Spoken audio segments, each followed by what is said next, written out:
What's going on, ladies and gentlemen? Welcome to the Successes Within Reach podcast. I'm your host, Shannon Smith, and this is episode 9, Empowering Women in Business and Entrepreneurship. I have with me two phenomenal guests today. First up, we have Coach Love. She's a serial entrepreneur, and she's a men's self-love mastery coach and LLC formation consultant, and also a business credit consultant. Coach Love, how you doing this evening? Awesome. Thank you for having me, Shannon. Definitely. And our second guest panelist for the day, you may have seen her here before on the podcast, Miss Aisha Thomas. She's an author, a leadership, team, and emotional intelligence expert as well. Aisha, how you doing this evening?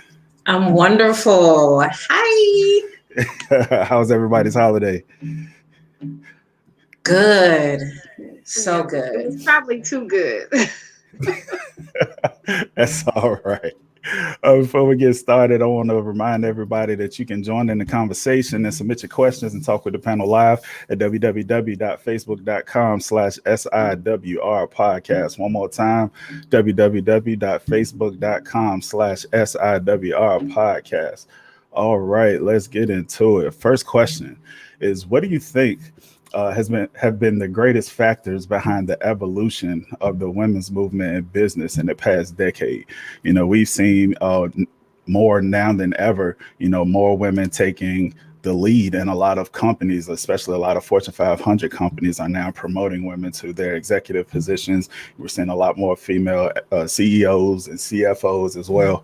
So what do you think have been the greatest factors behind this evolution in business? And Coach Love, we'll start with you. Okay. I think the first thing that comes to mind is just the realization of the power that women have to kind of bridge those gaps that men sometimes struggle with in business.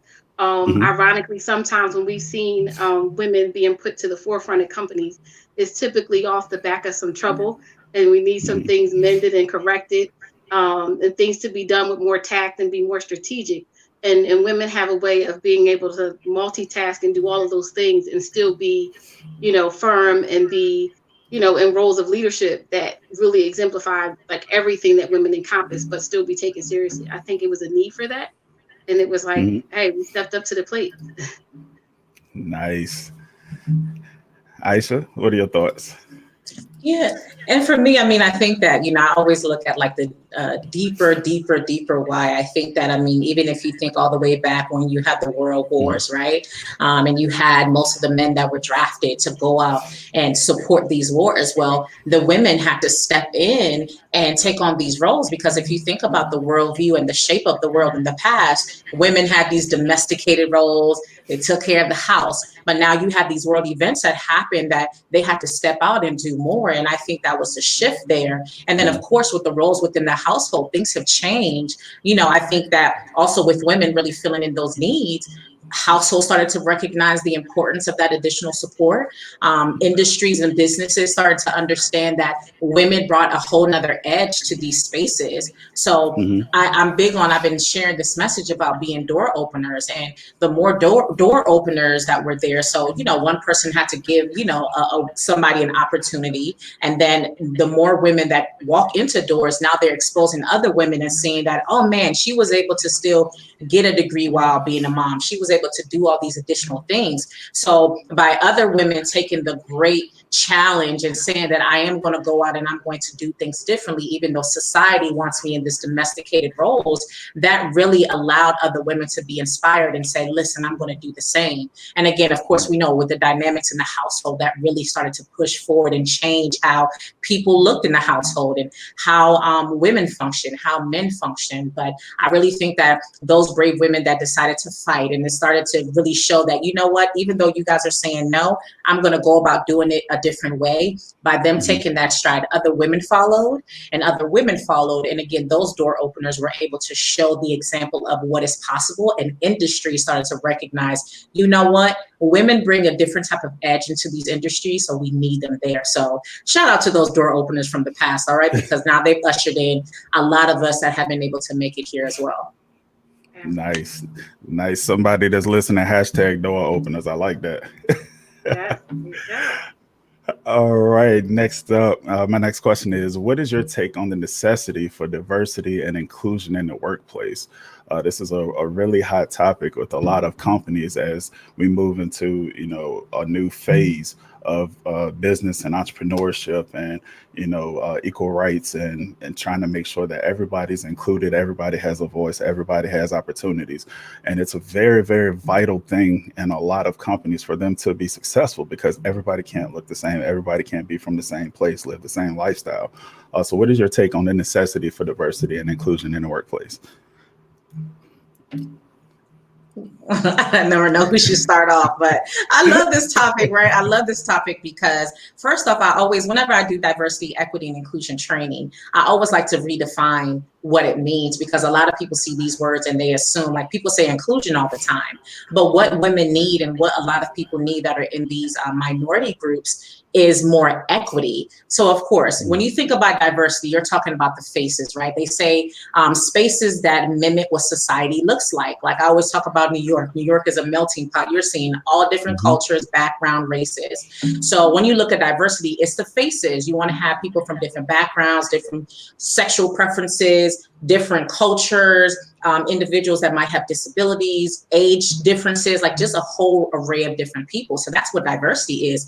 Inclusion is my voice. Do I have an opinion? Is it welcomed? Are you asking Hmm. for my opinion? So one of the companies that I love to always use an example of is Salesforce. Mark Benioff is a CEO, and what he did is that he had, in the beginning of when he was a CEO, he said, listen, I will not have a meeting unless there's 30% women in these meetings, because he knew the benefit of having that inclusion in there. Why? Because the more diverse rooms are, then there's more innovative Hmm. conversation. They can give different perspectives. You're trying to market this product to women. You don't have any women in the room. You might be just going off of your bias. So inclusion is, are you ushering my opinion? Are you valuing my opinion? Are you searching for it? And then equity is, now I have a seat in the decision-making table. That is Hmm. the most important. So I see diversity and inclusion all the time, and I'm like, what about equity?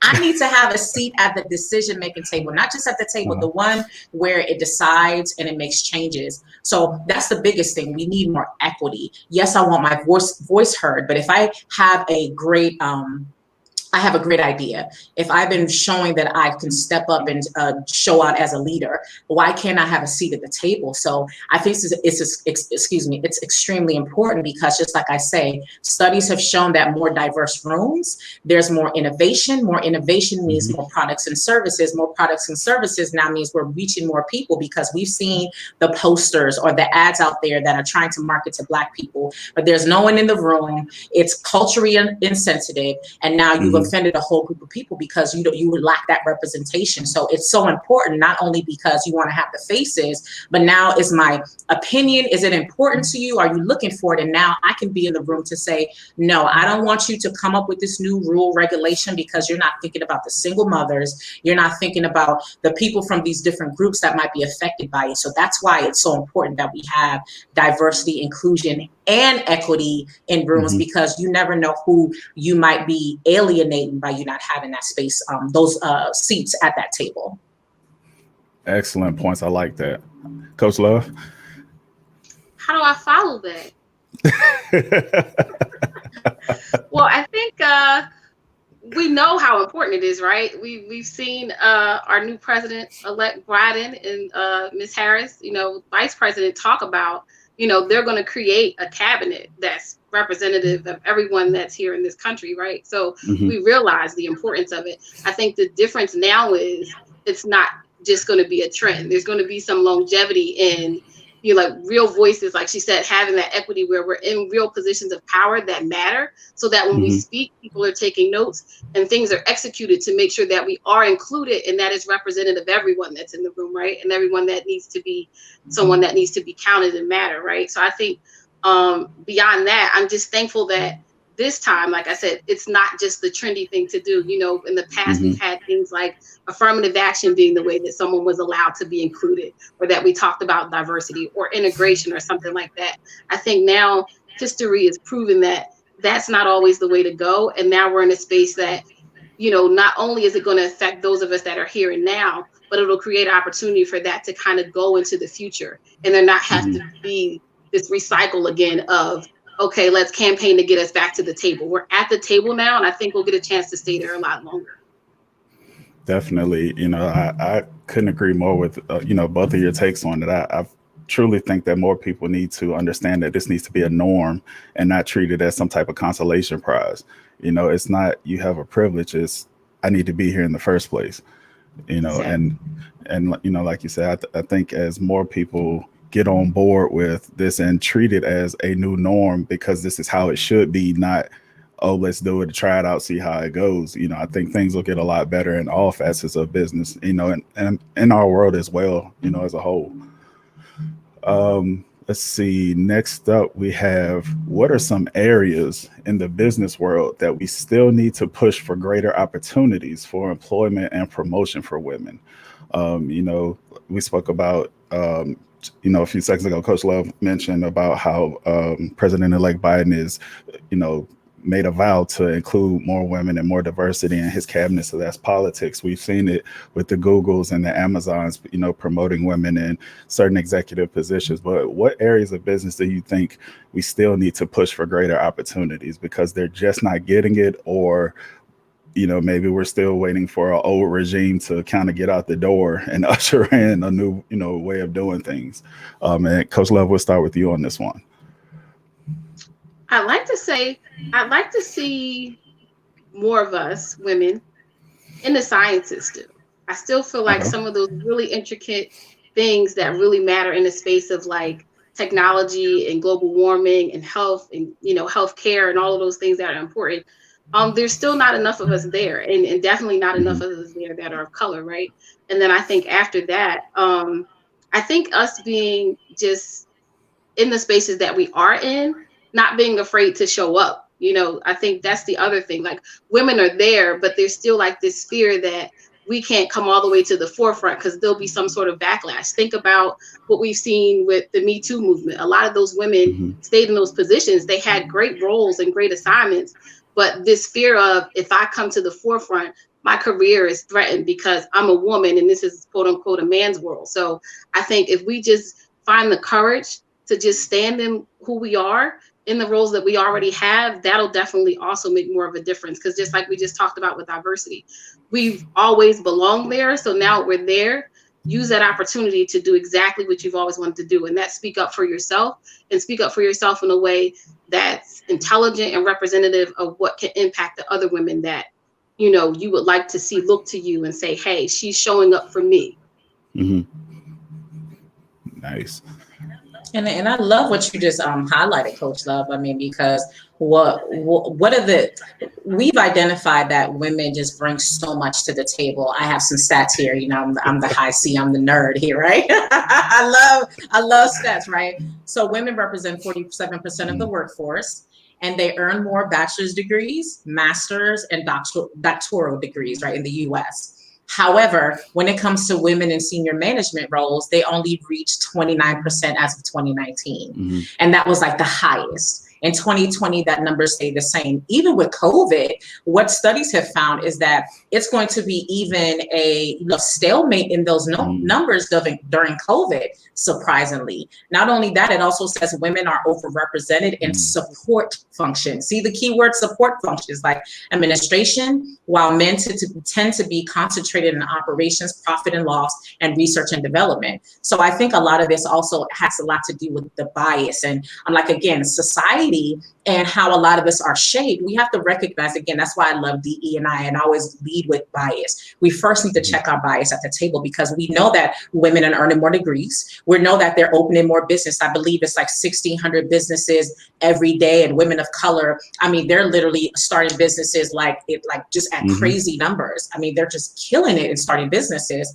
But the question is, why are there more men being hired for roles?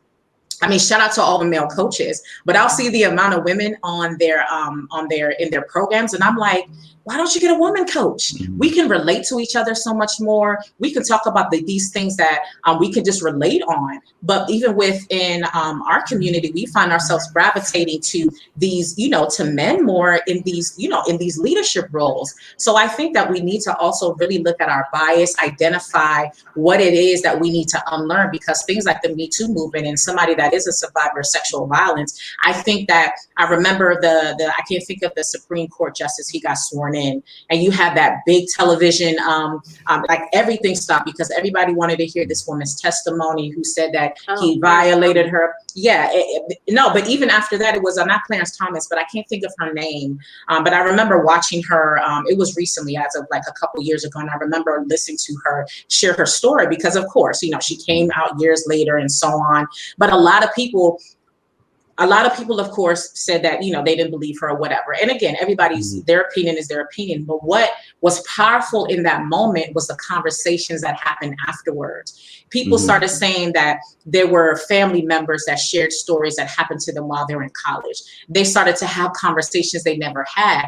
Fathers started to learn from their daughters. Sons started to learn from their fathers, and so on. And you saw this big movement that happened just because people took time to learn different people's perspectives. So again, although we know women should be in these roles, how much are we taking time to unlearn some things, learn some new things, so we can shift our biases and be like, again, I love the fact that Joe Biden bred Kamala Harris, regardless of what side you are on, Republican, Democrat, Independent, doesn't matter. It's just the monumental movement of a woman getting into this role, and now there are more women being ushered in. But conversations have to be happening. People have to be challenged. Someone had to open that door, and biases have to be shifted away. And it's not saying that those women won't have a tough experience, but we really need to check our biases at the door as women ourselves, men as well, and start really saying that we know these women offer so much, but what's keeping them from these rooms? And that's the question. We have the skills.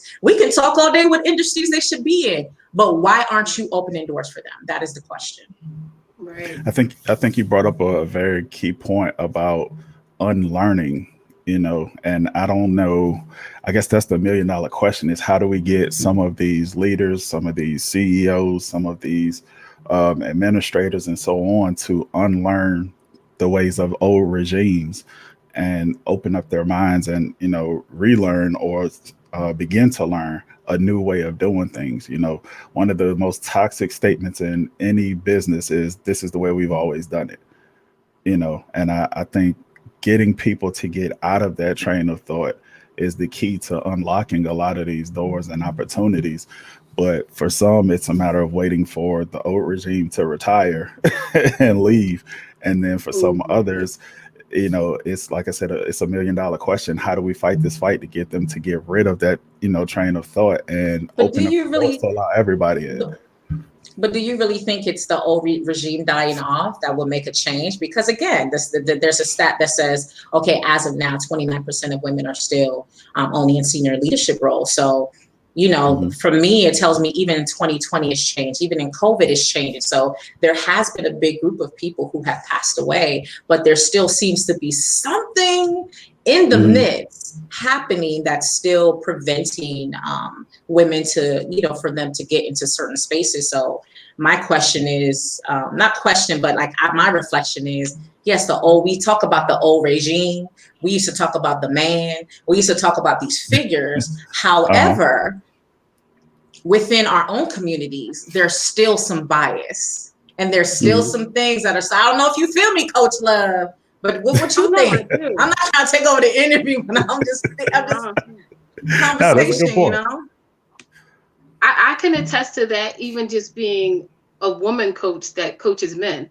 When you come into a space where people are looking at you like, well, first of all, women don't coach men, and then you're a Black woman coaching men, and all your clients aren't Black. No, they're not. It's like the thing, like you said, there are people, even though the old people are maybe transitioning or passing away, there's still that group of people that are willing to uphold that, right? We talk about that all the time, like, hey, well, That's what my grandfather did. That's what my great grandfather did. So of course, that's what the son's going to do. That's what his son is going to do. If there's not one person somewhere in that cycle that's willing to say, I'm going to stop it here with me. Like, I'm not going to perpetuate this same kind of ancient ideology about what the role of a woman should be here. She's only supposed to be the housekeeper, or she's just supposed to get me coffee.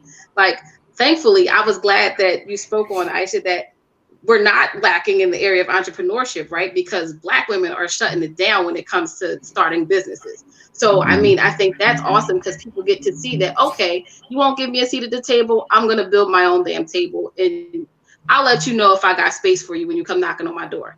But at the end of the day, like right in the moment, it would take us to do that. It takes us keep pushing forward. And then as women, again, stand your ground. Don't get to the table and punk out. When you get to the table, hold your space there and let them know, yeah, I'm here and I belong here. And then that way, typically, I like to share this all the time, women, we're the trendsetters. So if you get yourself to the space where someone's listening to you, offer up the absolute best that's going to benefit everybody. Always think win-win for everyone. Present that in a way that makes people listen. And that's how you get the change rolling, because typically that's the way the world works. People pay attention to everything that women do and say, how we dress, how we comb our hair, our makeup, our language, everything. If you put yourself in that seat, think about how commanding this queen right here is. When you open your mouth, everyone's listening. Make it a powerful opportunity for yourself, but do it because you want to benefit the greater good, not just yourself. Nice. Like I told y'all, we had two, phenomenal guests with us today. They bringing the heat, y'all. Drop those likes, drop those hearts, share it. Tell your mama, your sister, your grandma, your neighbor, everybody to jump on here. All right. Next up, what are some tips and strategies to assist with creating a proper work-life balance?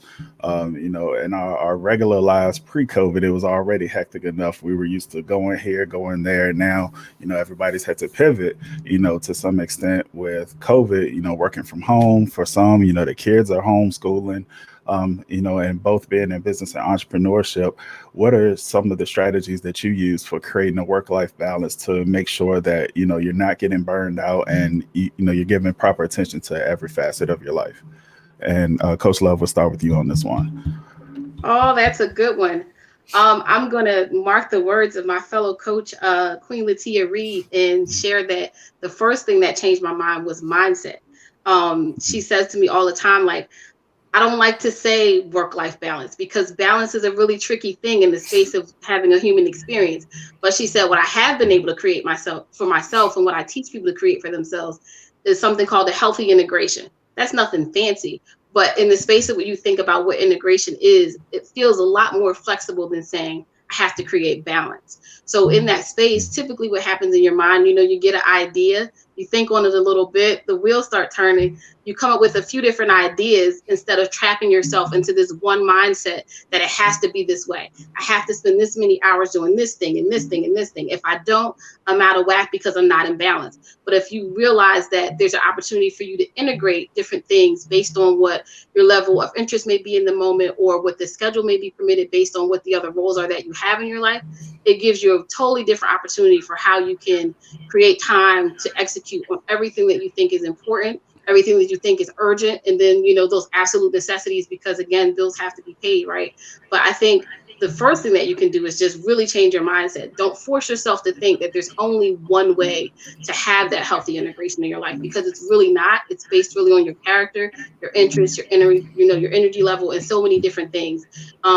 Don't push yourself into that box, because that'll take you way farther away from what your purpose and what you need to do than anything. So I'd say start with the mindset before anything. He said they throw in the fridge.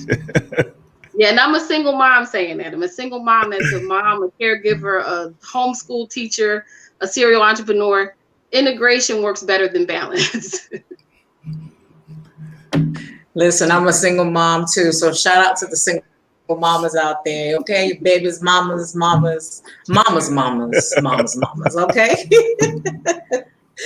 But yeah, I think we need to normalize work-life balance, right? One thing that we've seen, just again, studied, I got statistics and studies, y'all, all the time. But one of the things that we're seeing with the generational shift is that mental health is being normalized. We have to really think about the generational differences, right? So think about it. There's certain generations that were born into poverty or born into certain seasons where work-life balance, that ain't what you did. Like, we had to grind. I'm West African, right? So my experience and my worldview is a lot differently. My parents migrated here, and I love, because I didn't even know this story. So I saw them over Thanksgiving weekend. Shout out to Issa and Aisha Thomas. Yes, I'm a junior, y'all. Not legit a junior, but I'm a junior. But they shared about when they came to the US, they lived in New York, and how they had to hop from hotel to hotel because my father was going to accounting school. He wanted to get his degree, and their level of hustle was different. And they came to America during the crack era. And my mama talks about being robbed when she was pregnant. So they came and they hustled. So they had this mindset when you come to the US. I look at it as a land of opportunity. So they came in with that mindset. Not only that, now they're raising kids with this mindset. We came to the US. I didn't have my green card, my city, like all that stuff had to be worked out. So they brought us here with the mindset of, this is a land of opportunity. I need my children to grind, to hustle. So that's how we were raised. So they might have not known it, but we didn't see work life. Like, my father worked 2 jobs. I didn't see him until 11 o'clock at night or 10 o'clock at night. My mom worked from sunup to sundown. She was a housekeeper. Shout out to all the housekeepers out there. She was a maid at a hotel for years. So there was no balance. She came, she took us to all the appointments. She dealt with my mess because I was a hot mess as a teenage girl. So work-life balance wasn't normalized. But what you're seeing is a big shift now where mental health is normalized, taking rest is normalized. And we also have to look at it as women, as men. How are you addressing certain things that, you are putting on the shelf that later on is causing you to have all these sicknesses and illnesses and mental issues? So it's so important that we start to normalize it first in our households, because a lot of times we want to change the world. And yes, we do. I think it's beneficial to put these messages out. You never know who is going to touch.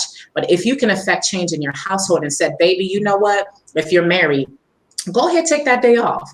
Baby, you know what do you need from me? And start to have this practice in the home. Now your young kids are seeing it.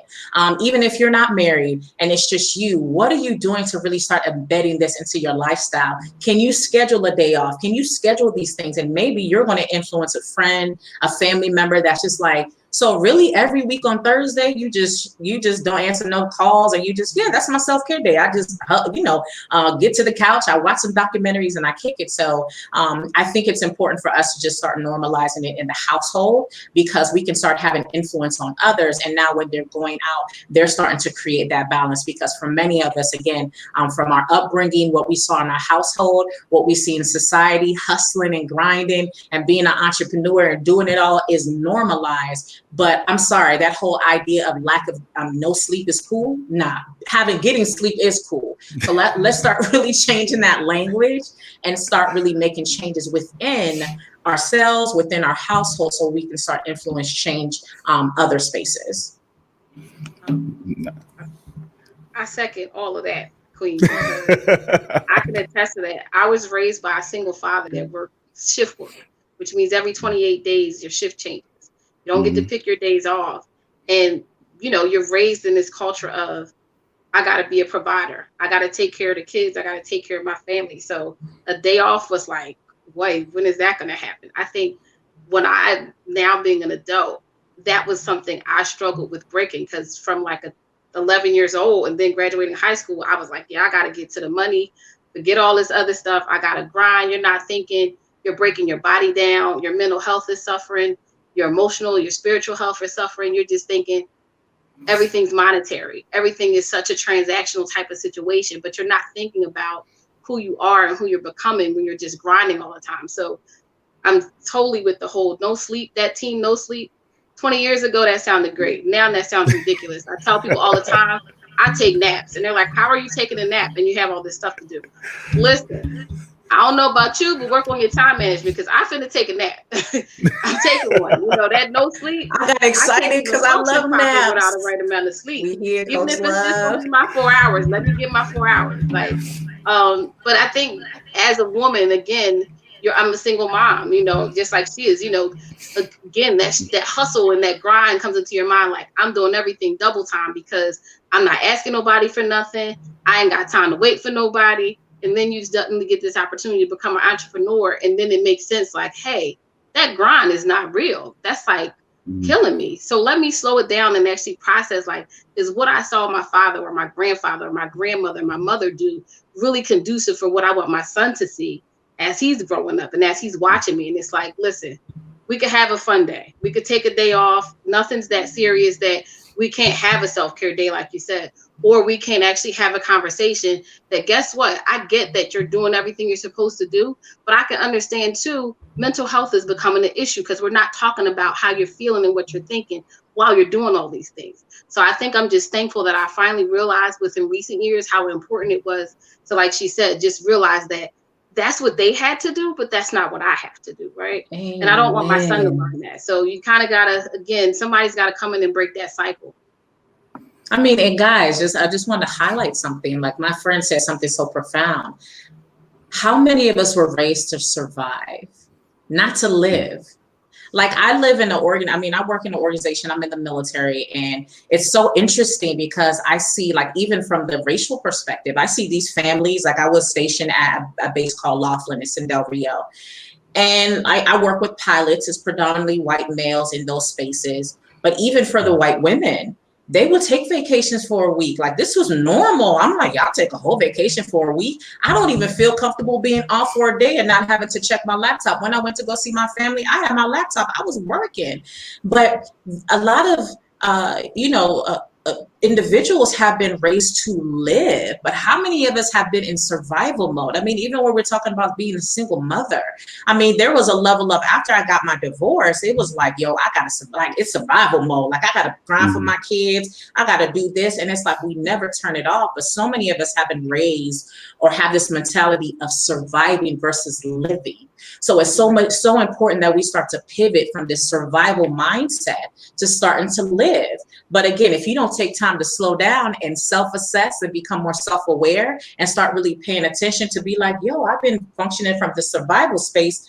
I'm not even struggling like I was years ago after my divorce. And I'm over here still talking about, I got to save every dime. We can't go. Why, Aisha?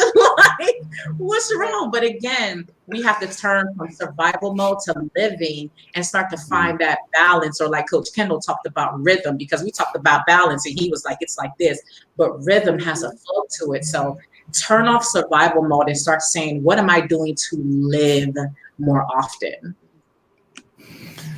Man, that whole question was a TED talk in itself. You started it, Shannon. I didn't know y'all was gonna have homework today on the Successes Within Reach podcast. I need everybody that's listening to find your balance, make sure that you're living and not in survival mode constantly. And please, please, please, I can't stress this enough, men, women, and anybody that's listening, period. Focus on your mental health. Like we can't stress that enough. We cannot stress that enough. Please address your mental health, your hurts, your past traumas, your pain. Address it all. And even more so for those that are in business and entrepreneurship. If you do not work on your personal life and your mental health, I promise you, it will come through into your business. Like, can't stress that enough. As you see both of my guests shaking their heads, it will come through into your business. Once again, ladies and gentlemen, this is episode 9 of the Successes Within Reach podcast. I'm your host, Shannon Smith, and I am joined by Coach Love and Aisha Thomas. We're about to take a quick break, and we will be right back. I'm ready to get the ball.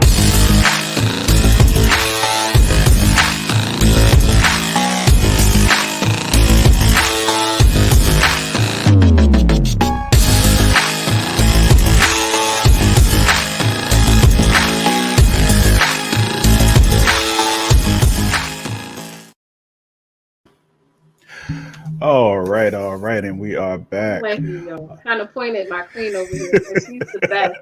I always wanted to do that. Come on the screen and say, "Hey, her right there." Oh man! All right, this next one, fellas. that are chiming in on this episode, I really need y'all to pay attention because they're gonna give us some stuff to take notes on this next question. All Okay. right. What suggestions do you have for men to be better colleagues? And what suggestions do you have for improving workplace communication? Whoever wants to take this one first, just go ahead and jump Oh, in. let me just, I'm not biased. I promise I'm not. Communication. The biggest thing men could work on in the workplace is communication. Hmm. Having a different level of empathy, working on the tone, the body language, because a lot of times men can come off very, I don't want to say threatening, but they can make you feel uncomfortable in the moment. I Hmm. think that's for a lot of reasons though. You have to protect yourself from not being misunderstood, or that you're conveying the wrong information or energy, especially if you have to communicate with a woman.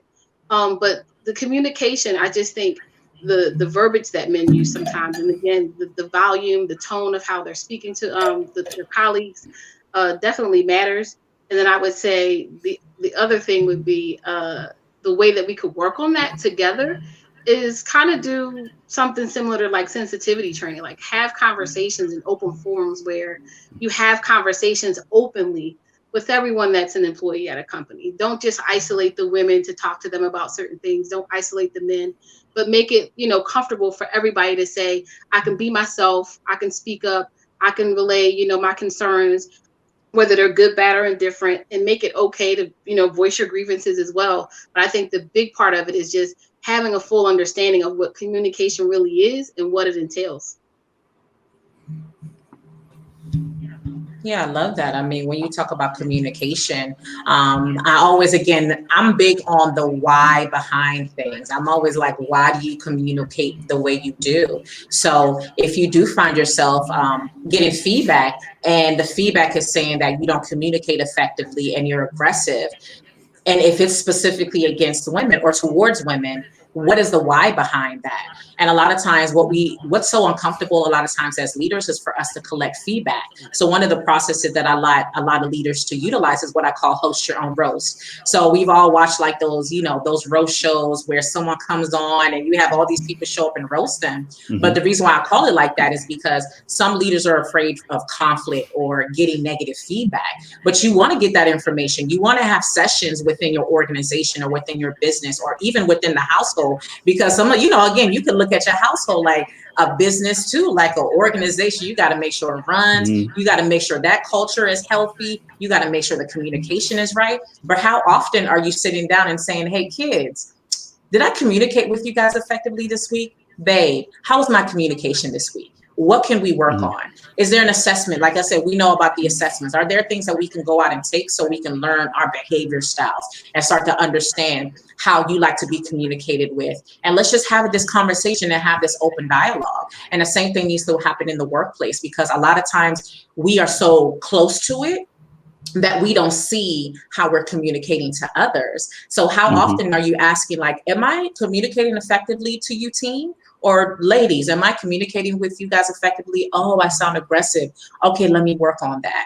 Well, let me start to shift and change that. So how often are you hosting your own roles, collecting feedback and self-assessing? Self-assessment is so powerful, because once you get that information, yeah, it's going to be Hmm. bothersome. Yes, you might be uncomfortable, but then it is, if and you're getting the feedback from multiple people, so clearly it's a fact. So facts over Hmm. feelings. Take a moment, process it, but then you want to go back and actually apply the changes, because regardless of how much empathy training people have, DE&I, all these different trainings, it's not until you take time to ask the questions, assess, implement changes, make sure there's a maintenance plan or adjustments that you make, and then make sure that Hmm. the culture stays that way. If you aren't doing that, then it's just another training that you just want to take, check the box, and keep it pushing. So we really want to Hmm. start to really implement these processes so we can affect change long term.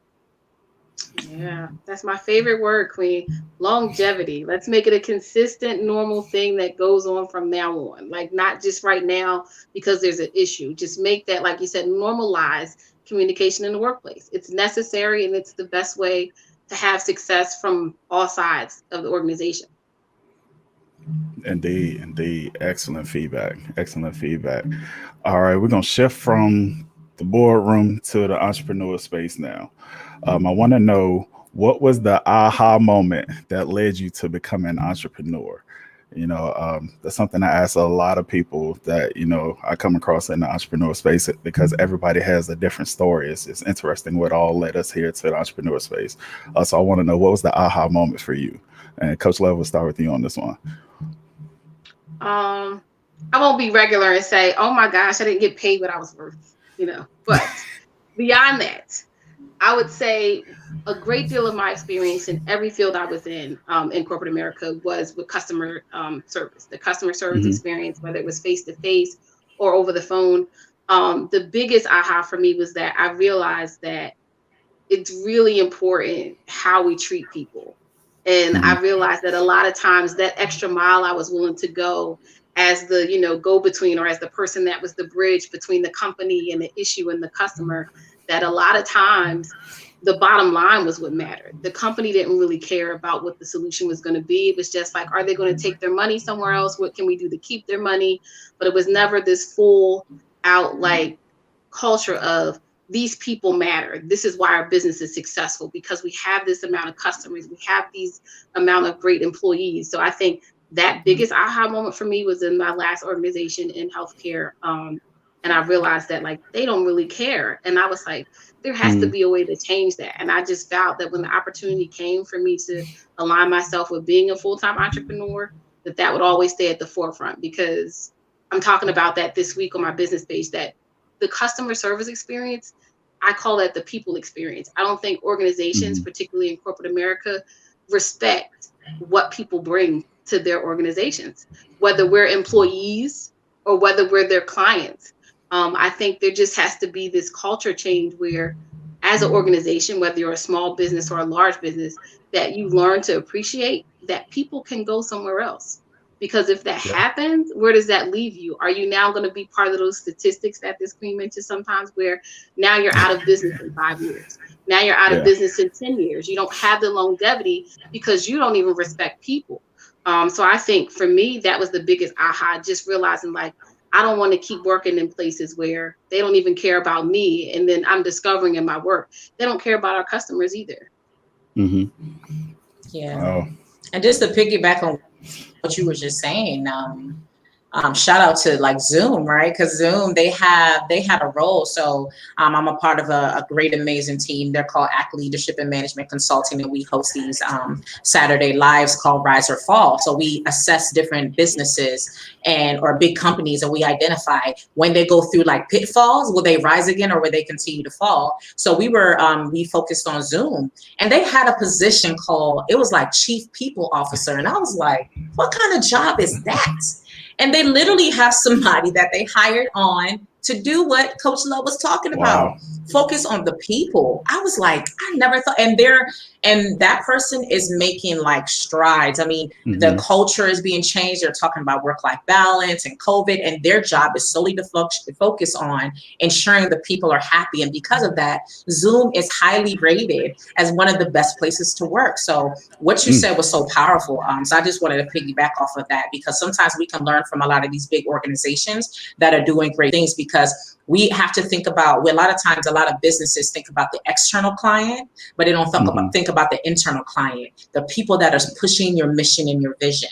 And the more you can pour more love into the internal client, they're going to serve the external client effectively. So let's not forget about Definitely. that. I hope that wasn't one of your questions. One of your questions. But It's anyway, but all aside good. to that, being exposed to entrepreneurship, I mean, was exposure. It was just that.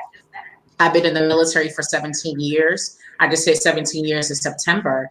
And I was comfortable with solely being like military did me well. I got benefits, y'all. I made it to a rank where the money is decent. I'm like, I got a house. I got the picket fence. White, it's not white, but I got the fence. So it's like I'm good. I'm living all right. But it was the exposure that I Hmm. got. I joined a community because I wanted to personally develop. So I was in multi-level marketing, and I was like, okay, health and fitness. I was into health and wellness. I had that whole like phase after you get a divorce, like, you know what, girl, I'm going to show him that he lost a good thing. So I'm gonna get this body right. I'm gonna look good. So I got into health and wellness, for the revenge body. Okay. And then I was introduced to a health and wellness company. It was multi-level marketing. And it was awesome because I saw women within there leading a business. Our upline was this awesome woman. Shout out to Sarah Fontenot.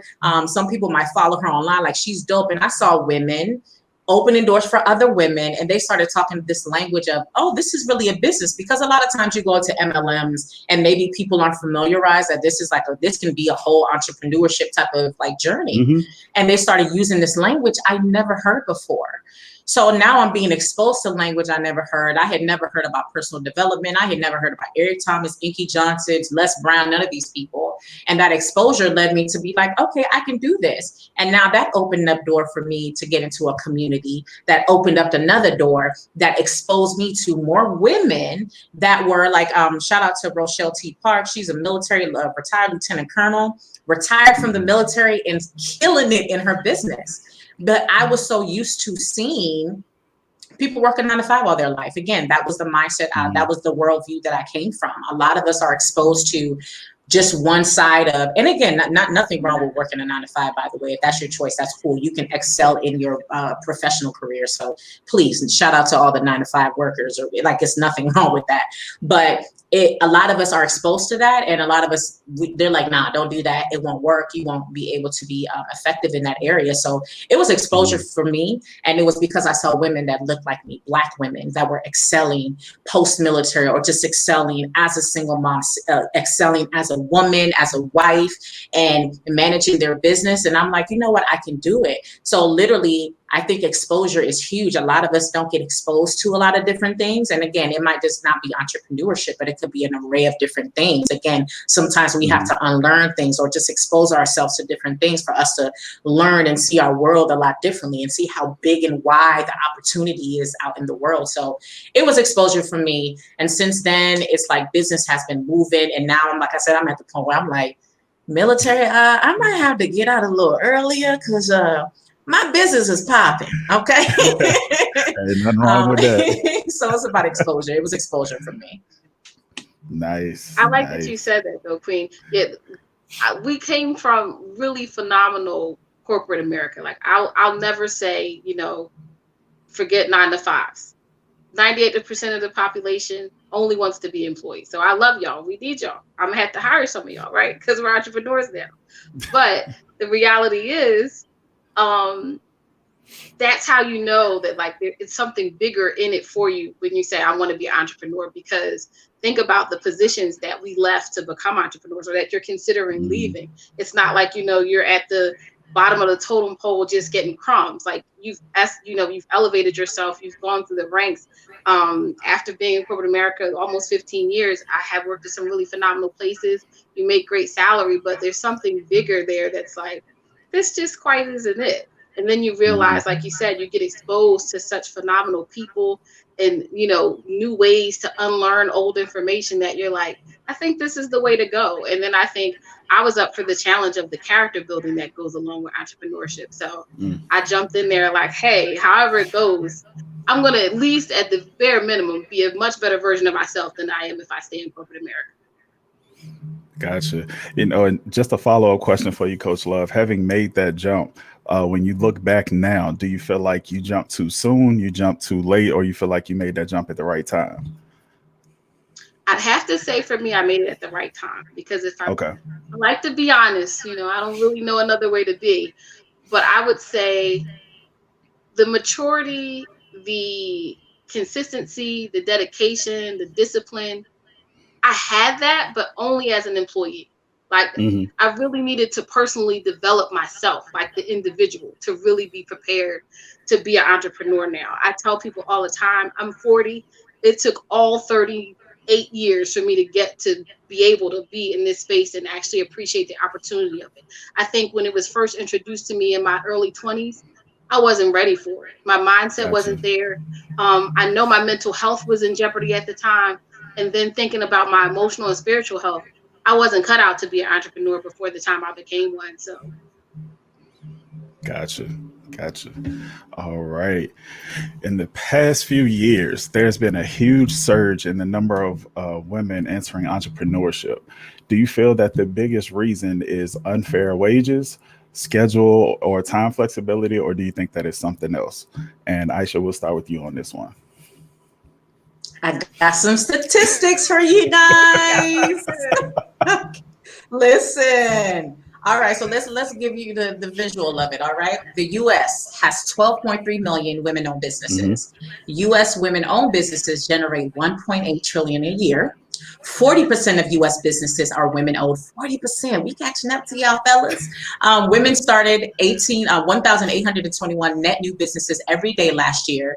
And 64%, this is the one I was talking about, women of color, 64% of new women-owned businesses were started by women of color last year. So I think that, again, it was just like the example that I highlighted earlier about, what happened when the world wars happened and women had to kind of step out and make adjustments. But I think that that's just, we have to adapt. We have to make adjustments. And I think that that's that hustle that we just innately have within us, where Hmm. we have to make, like, when we notice that there's some things that need to be shifted, we make that decision. And I think that it's the biggest thing is seeing other women and other people make those shifts and changes. Did I freeze? It, My bad. it just glitched for a second. You good? Oh, okay. I thought that was me. I was like, wait, was that freeze?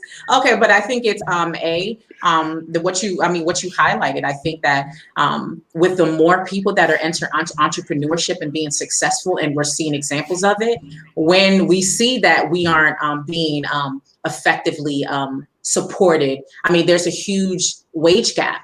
A huge wage gap. Yeah. And Hmm. as we see more women enter into entrepreneurship, you know what? This wage gap is trash. Let me go ahead and transition and maybe look into starting a new business. You know what? Let me enter. You know what? Let me go get a degree.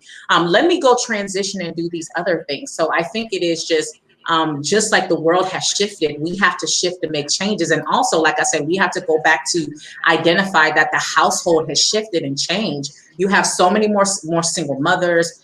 You have a lot of people that are having to manage the household, a lot of women are having to step into these roles, and we have to make things happen. So a lot Hmm. of opportunities we're going after and we're chasing, and we're saying, listen, I have to live, I have to take care of my family. So I'm going to look into entrepreneurship. She's doing it, they're doing it well. So I'm going to enter into those spaces and doing it. So it's beautiful to see how many businesses are opening. And we also, again, have to recognize with the generational shifts has allowed a lot of exposure to happen. Again, back to exposure, we didn't have access to social media. So I wouldn't have been able to see Coach Love doing her thing. I mean, not 10 years ago, but before AOL kicked off, before we had the .com boom. But Yeah. young women have so much access to see all these women doing all these great things in business. And they're like, you know what? Why don't I go out and start a business? So it's just, again, the generational shift. The household has shifted. We have to kind of step into these roles a lot differently and start going about our lives a lot differently. And again, we just, adapt and adjust. And when we see that our worth isn't, if people aren't seeing our worth, we're like, you know what? I'm worth more on the outside doing my own thing. So I think a lot of those factors have to do with why women are getting into entrepreneurship a lot more than before. Listen, everything she said, because seriously, think about it. I think what she said is key for us. For me being 40 years old, there was this exposure to seeing women, not necessarily women of color, but just we got to see that there were women. And I'll say, I don't know how cliche it's going to sound, but I would see Oprah's show every day at 4 o'clock and be like, why is she the only woman of color on the billionaires list when they do the Forbes list every year? Like, I'm on Hmm. a mission to be on that list. Or you see her showcasing other women, and they weren't always women of color. Here's a Black woman that has this national platform, international platform, that highlights women in business. I remember seeing the lady that started Spanx, hearing her story there, or just Hmm. seeing the fact that, you know what? I really don't like that whole 75 cents to your dollar, bro. That's not like, why I only get 75 cents. And you laugh, Yeah. but it's like one of those things that's like so archaic. Like, why are we still Yeah. 75 cents? We can't get 85 cents yet. Like, it's like we behind. So it's, again, like you said, feeling that underappreciated. And then of course sometimes you'll hear in corporate America, like, you want to know how great it is in corporate America, ask a Black woman. Like, we're the last people, we're just getting Mm, everything last and we're getting the bare minimum. So you start thinking like, I want to aspire to be great. How do I do that? mhm, Entrepreneurship takes all of the BS out of the equation. It takes all of the quote unquote glass ceilings out of the way. All of the, as you said, the income gaps, the qualifications. You can become a phenomenal business owner without having a degree. No shade to degrees, because I have one. But the reality is, entrepreneurship gives you that opportunity as a woman that no one else can give you. And I think mhm, because we were exposed to seeing women empowered that way, that kind of gave this next generation of us the courage to say, guess what? I'm going to step up and do that same thing, because now you see it's possible. It's like when the kids got to see Barack, and now all these young girls will get to see Kamala Harris. You get to see those people. And like you said, the awesome thing about technology is I can turn on any device in my house and see you guys do your podcast any day of the week. That's exposure that's unprecedented. How could you not feel inspired when you have access to technology that's showcasing all the great things that women can do? Like, why would you not want to aspire to be that? indeed, indeed. All righty. Let's see. Next up, we have, who are some women in business and or entrepreneurship that you looked up to or studied in creating your blueprint for success? And Coach Love, we'll start with you on this one. Oh, there's too many. There's too many. Of course, you guys heard me say Oprah, but Uh huh. watching like the world news or business news, seeing like women be appointed to run companies like Pepsi or Coca-Cola. Mm, Recently we had a woman of color be appointed to a great position in Starbucks. But just seeing, again, just people being highlighted, that I was like, wow, that's actually a job title. That's something I mm, could do if I wanted to do that. It's just so many people, but I would have to say, yeah, for me, it was those 20 something years that I got to see Oprah create, just like I said, a phenomenal platform as a woman of color. Like, mm, that was like all the inspiration I needed before I really got the chance to connect to people that were right in my community, because mm. that was hard pressed. I'm from North Philly, so wasn't a lot of entrepreneurship, you know, uh, people in that space that were women. It was typically men. So for me, I found that person being home at 4 o'clock every day for the last 20 something years. Gotcha. All right, Aisha. Yeah, thine eyes just got sight to this, because that's, again, that's the reality. If you are solely just looking at things from just working, again, a 9 to 5, then I didn't really pay attention. And again, I mean, Oprah had a big effect on me as well. But the Hmm. interesting thing is, although my mom was like, girl, don't be an entrepreneur, you're a single mom, like, shut up, mom, I love you, but you did kind of be like, you did kind of shut it down. She was the first entrepreneur I experienced. She was like, don't do it, Aisha. um, but as a young girl, my mother owned a hair salon. It's called Aisha's Hair Salon. Shout out to my name. But Nice. she had a hair salon in West Africa. Am I freezing? I keep on seeing myself freezing. But she had a hair salon in West Africa called Aisha's Salon.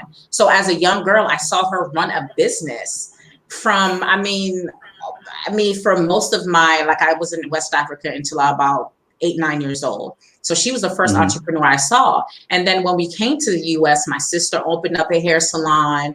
I have another older sister that's getting into this space. So again, I only really started to pay attention to what I was seeing was entrepreneurship just a couple years ago. And Okay. now that I'm in a community with other people that are doing it, and I'm seeing it on a daily basis. I mean, again, we follow each other, we support one another. I mean, from Brittany, like I said, we have people. I talk about Rochelle, how she got out the military. I have my coach, Coach Val.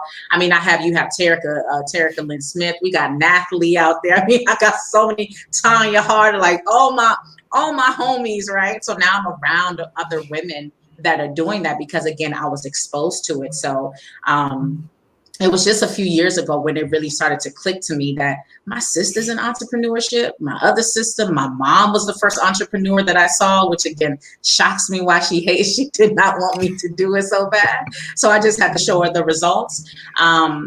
So yeah, it was just a recent thing for me. So it wasn't really studying anybody. I studied people who had a 9 to 5, and now once I got exposed to entrepreneurship, now I'm starting to see it and create a circle around me of other women that are also mothers, wives that are entrepreneurship, and it's beautiful to watch.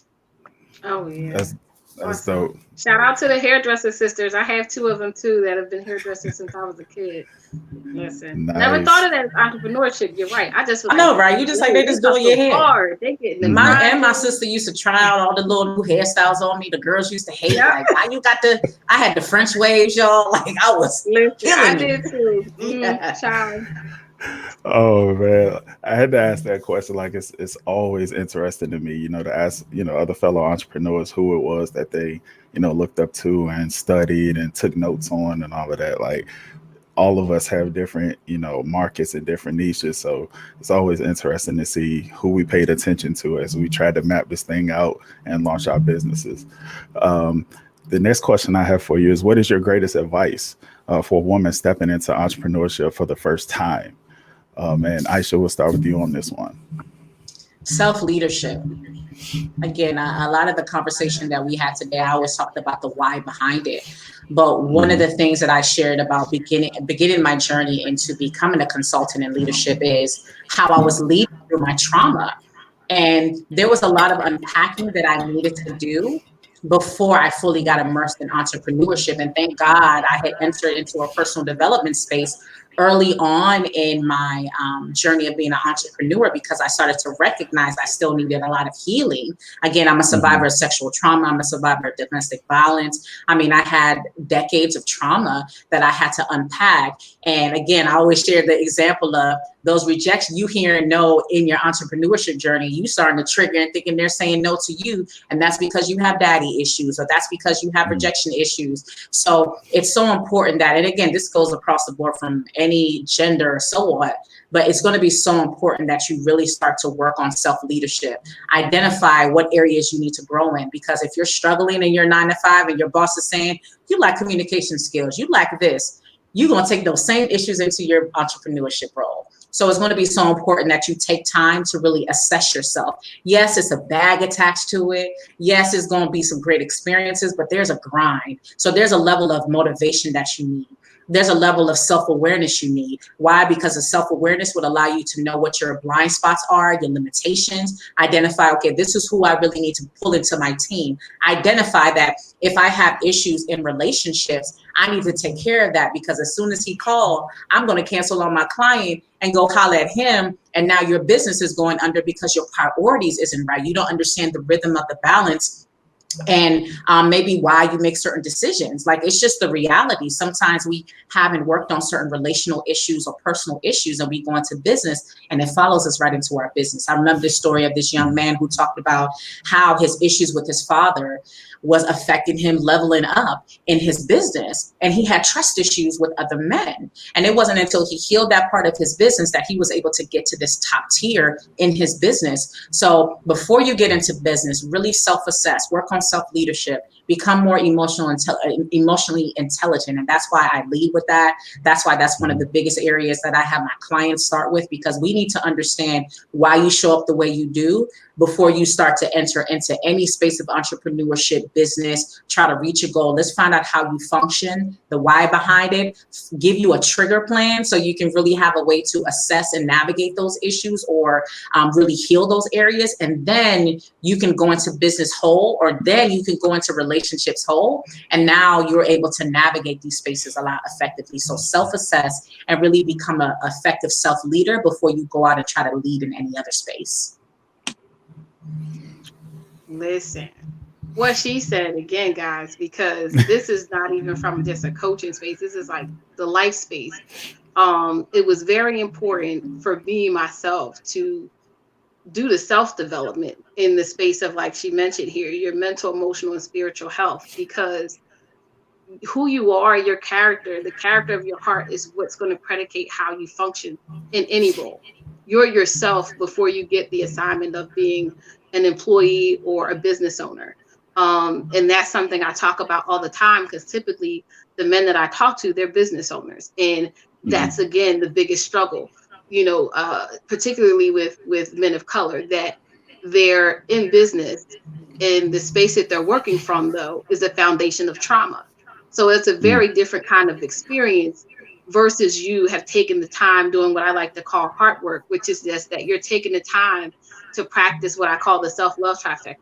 We need to work more on the capacity to forgive, practicing gratitude, and practicing positive affirmations. Those are three things that were key for me, before I was able to make a shift in my mindset or anything about myself as an individual before I got into the coaching space. Because people will say, oh, you should go to therapy. Oh, you should do this.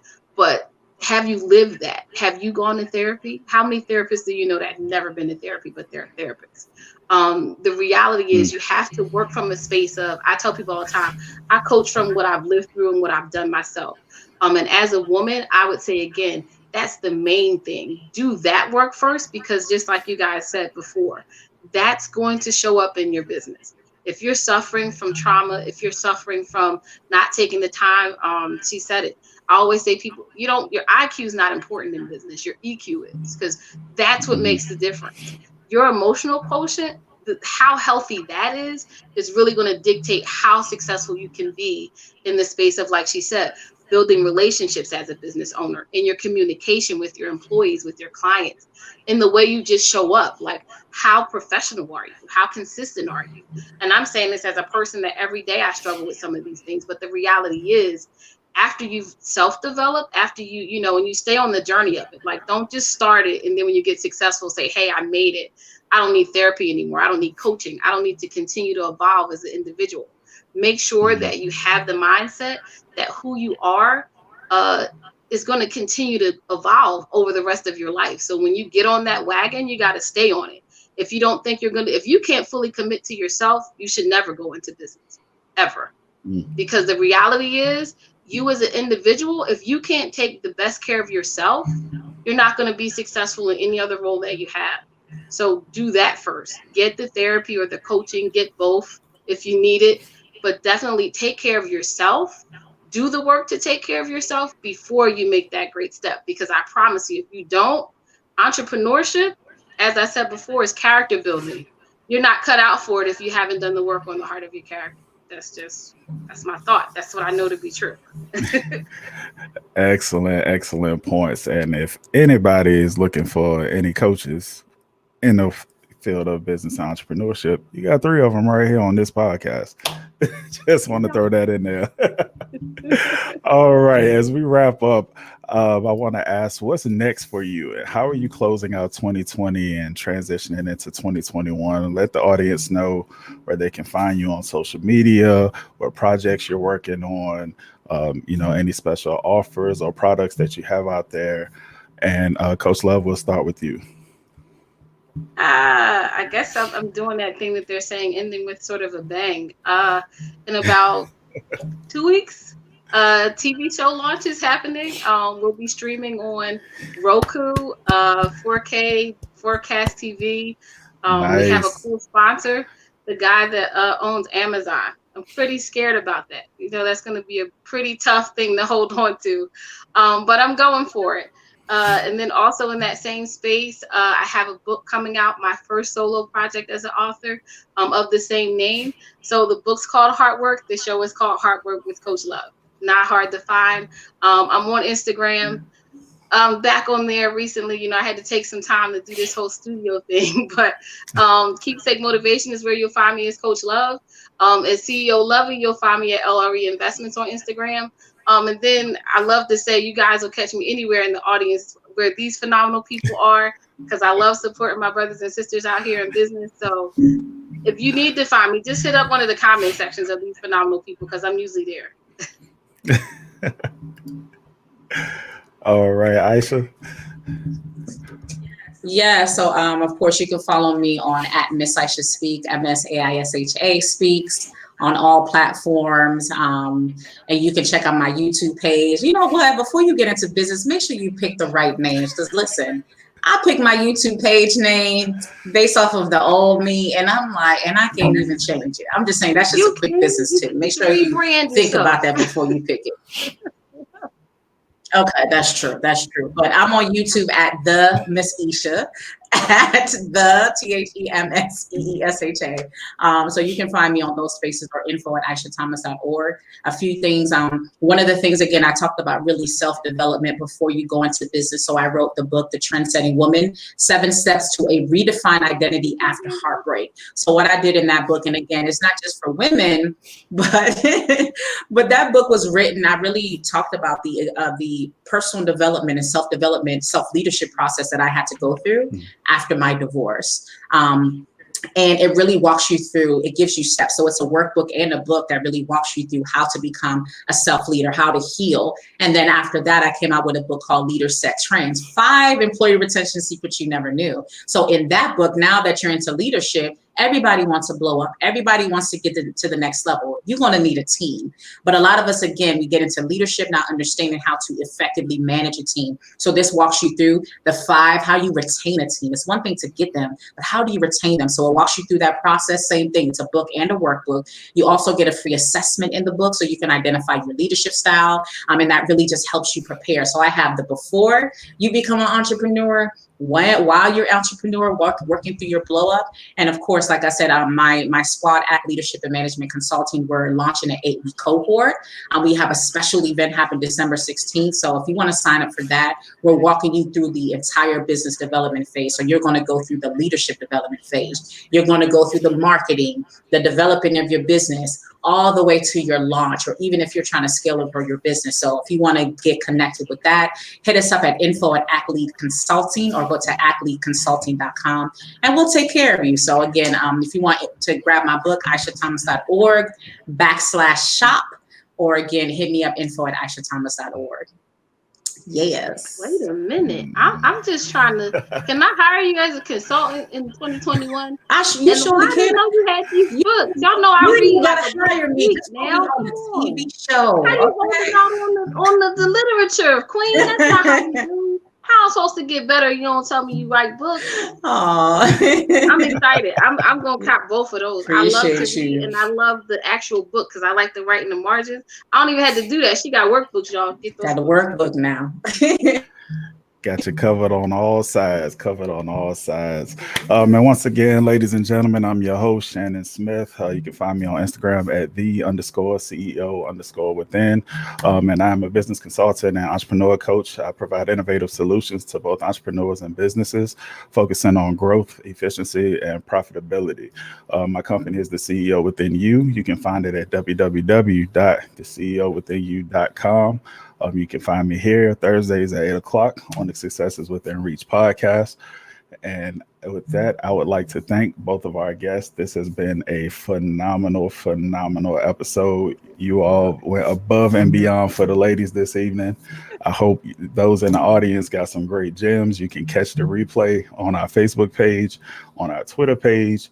This will be uploaded Saturday morning at 9 o'clock on Spotify, Apple Podcasts, Google Podcasts, and Anchor as well. And with that, we say Wait. I got to give you your flowers because, again, I've been on this big journey about being a door opener. So I just want to give you your flowers for being a door opener because you've opened up platforms to women. Again, any opportunity that you give where we can share our messages and talk about these things, I respect that. So I definitely want to give you your flowers and thank you for being a door opener because the more you do it, hopefully there are other men, there are other Black men that are saying, you know what, I know some dope women. I need to start maybe having them on my podcast. I need to maybe pass them some opportunities. I need to maybe bring them on my team or say, you know what, hire her instead. So I just want to give you your flowers in front of everyone and say thank you for these opportunities because, it's a blessing. And shout out to you being a door opener. I'm going to get door opener plaques for people. That's going to be a new thing. Let's go. Listen, you got a hashtag going on. I appreciate that. I do.